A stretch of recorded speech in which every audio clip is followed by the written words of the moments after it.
We are going to begin by talking about Chapter 7, Electric Charge, Electric Current, and Electric Energy. Now, an electroscope, which your teacher will show you at the beginning of the room, at the front of the room, actually is a device that determines if there is electrical charge.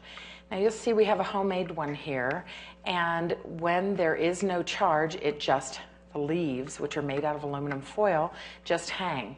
But if they're both negatively or both positively charged, they go apart. And your teacher will show you how that actually works. So you can build an electroscope and you can use it to determine if there's any kind of electric charge.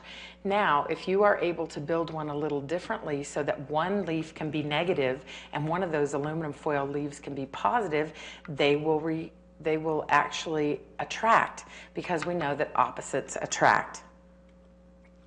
So is it possible to zap someone?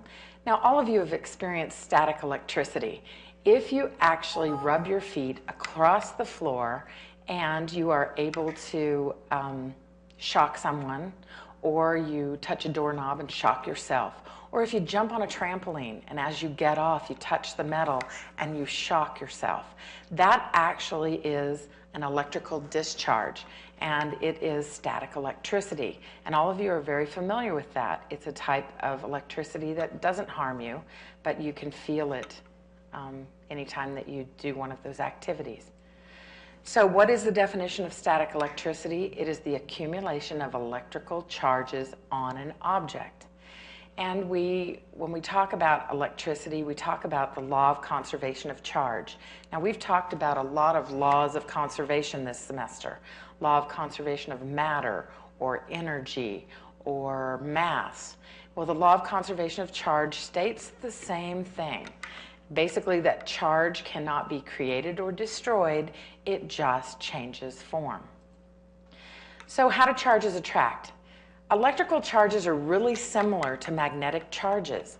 You've all played with magnets. You know that opposites attract. And if you actually take magnets and put the same charges close to one another, they repel. And what you are feeling when you have those magnets and you have like the positive to positive end, and you push them together and you feel that pushback, that is a magnetic field. Well, just like magnets have a magnetic field, electricity has an electric field. And it kind of works the same way. I'm sure you've felt it. If you have ever been close to a lightning strike, you can actually feel the hairs on your arms, the hair on the back of your neck. You can actually feel the electric field. If you've ever been close to an electric wire, one of those big transmission wires, you can hear it on your radio. You can hear that electric field when your radio just gets really staticky, or sometimes you can even feel it. Or if you're taking a walk, you can hear the electric lines hum. So there's an electric field around any kind of electric charge. Next, I want to talk about conductors and insulators. There are movers and keepers. So conductors are any material that allows electrons to move quite easily. Some of the most common conductors are copper, silver, and the human body. Now, gold is an excellent conductor of electricity. However, it's just way too expensive for us to use for electric lines. So we use copper. Copper conducts electricity, which means it allows those electrons to flow. And in case you don't remember from the chemistry section what electricity is, it's just electron movement. So some of the insulators, wood, glass, rubber. Okay, these are materials that don't allow electrons to move. So, for instance, if you are driving in your car and a power line comes down on the road in front of you, you need to just stay in your car and you'll be safe, because the rubber of your tires, even though your car is metal, the rubber of your tires will ground you and insulate you from that electric charge, and you'll be just fine. So that brings us to what is a ground. Well, if you actually look at most of the plugs that we use, most of them anymore have 3 prongs. 2 of them are used to complete the circuit, so it's a closed circuit, and the third one is the ground. So the ground actually is just what it says. It means it conducts that electrical current to the ground. Some of you may have lightning rods on your house. Those are used so that if your house ever gets struck by lightning, the lightning will go through that lightning rod, through a wire, and straight into the ground, so it won't cause a lot of problems. Now, we also want to talk about two other issues. If you have a balloon and you rub it against your head, that is called charging by contact. So that is any kind of transfer of charge by touching or rubbing. So when you rub a balloon on your hair, you actually have electrons jumping off your hair onto the balloon. So that's why if you put the balloon close, your hair will stand up. It will be attracted to the balloon because the balloon will be negatively charged and your hair will now have a positive charge. This is what happens anytime you have a bad hair day and have a lot of static electricity, or maybe you have pulled something out of the dryer. That's charging by contact, where those socks and sheets and blankets and skirts have all rubbed against one another and they now have a charge. And so that's why they snap and pop when you pull them apart. Or like sometimes in the dark, if you climb underneath a cover and you can see some little electrical flashes, that has happened because of charging by contact.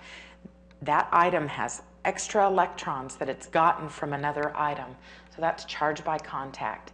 Now, charging by induction, if you take that same balloon that you have put a charge on and you put it close to our electroscope, don't touch the electroscope, but just put it close, then that will be charged by induction. And you will actually see where the little leaves hanging in the electroscope move apart because they can actually feel that charge. So that's the difference between charge by contact and charge by induction. Lightning, on page 197 in your book, actually is one of the really interesting static electric discharges that we have to talk about. Now, the little static electric discharge that you go through when you touch someone after getting off the trampoline doesn't hurt you, but we all know that lightning has a lot of energy, and it is like a massive static electric discharge. And so there are over 10,000 lightning strikes per day in the world. So if you want to become a bazillionaire, here's your opportunity. Figure out how to harness the energy in lightning, and we would no longer have any energy problems in the entire world because there's lots of free energy right there if somebody could figure out how to get it.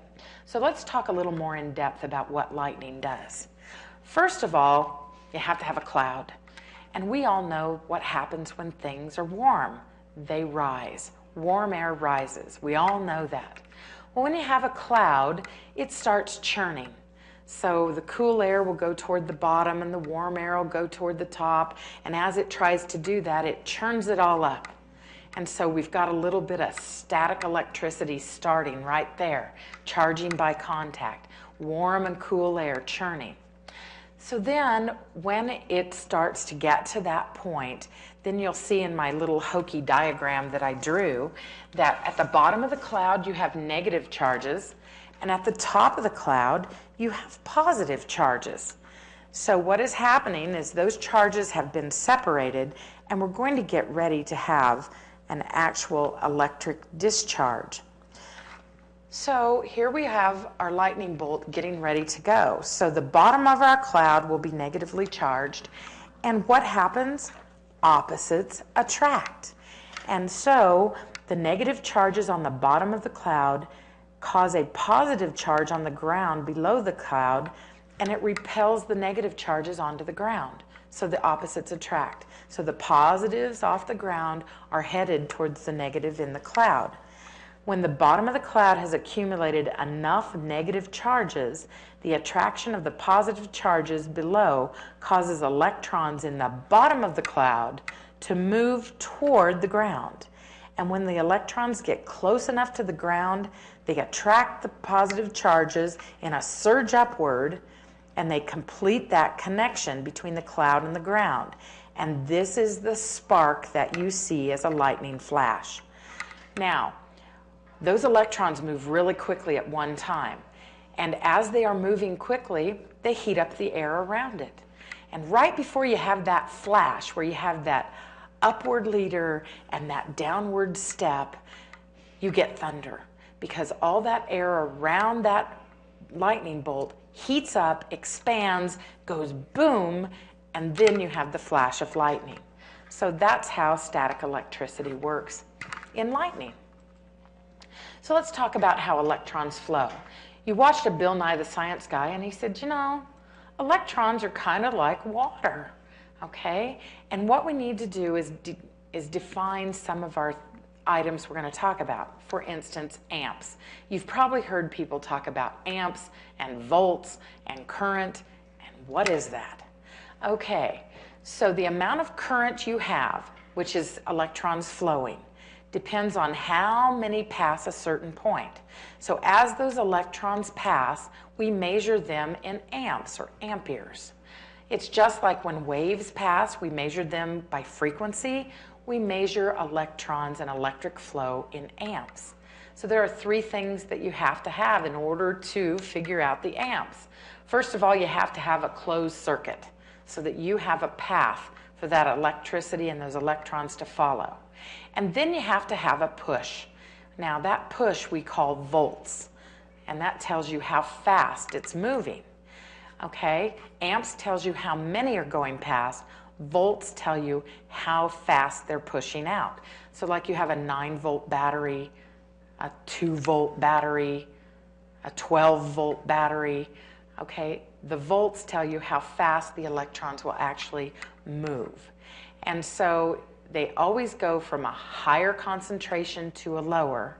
And then you have to have some kind of flow through a wire. Okay, so we've talked about currents, volts, amps. Hopefully everybody understands the difference. So let's talk about voltage. It's that pressure. It's like the water, and like I talked about, when you turn on a faucet, the water flows through the hose. And it flows because there is a pressure difference. There's more pressure where you turn on the hose than there is at the end of the hose. So the water flows out. And so that's how we determine volts. Beating this horse to death. Water will flow from high pressure to low pressure. And electrons flow from places of higher energy to lower energy. And something to remember, because electricity has to do with electrons, and we know electrons are negatively charged, doesn't it make sense that negatively charged objects have electrons with more energy?